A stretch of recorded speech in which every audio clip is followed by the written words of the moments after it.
વિસ્તારમાં મોડી રાત્રે થયો પથ્થરમારો। ઉનના મહમદીનગરમાં એક જ કોમના બે જૂથો વચ્ચે થયો પથ્થરમારો। ધાર્મિક ઝઘડાએ ઉગ્ર સ્વરૂપ લેતા એક જ કોમના બે જૂથો આવ્યા સામસામે। પથ્થરમારાની ઘટનામાં 5 થી 7 વ્યક્તિઓને પહોંચી ઈજાગ્રસ્તોને સારવાર માટે હોસ્પિટલ ખસેડાયા। પથ્થરમારાની ઘટના બાદ સમગ્ર વિસ્તારમાં મચી ભાગદોડ।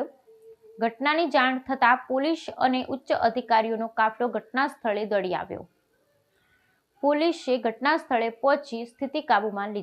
मेरा नाम खालिद पठान है और हमारे घर पे खाने का प्रोग्राम चल रहा था, तो हम वहाँ से यहाँ आया। तो पब्लिक जमा थी तो मेरे को मालूम पड़ा कि भाई ये शकील बिन हनीफ को नबी मानते हैं। कुछ छोकरों को पकड़ के लाए, यहाँ से जा रहे थे तो उसको पकड़े थे। बोले ये मस्जिद है, यहाँ नमाज पढ़ो। उन्होंने बोले भाई हमारी मस्जिद है, हम नमाज पढ़ेंगे। तो उन्होंने नमाज नहीं पढ़े, तो ये बोले शकील को नबी मानो। वो लोग ने वो ना बोल दिया, तो छोकरों को वो लोगों ने मारे। तो छोकरे जब यहाँ से निकले चिल्लाते तो पब्लिक जमा हुई। पब्लिक जमा होने के बाद पब्लिक को लोग ने देखे तो ऊपर से पत्थर मार शुरू करे। ईंट पत्थर जो भी हाथ में आया वो मारना शुरू करे। 5-6 लोग हमारे जख्मी है।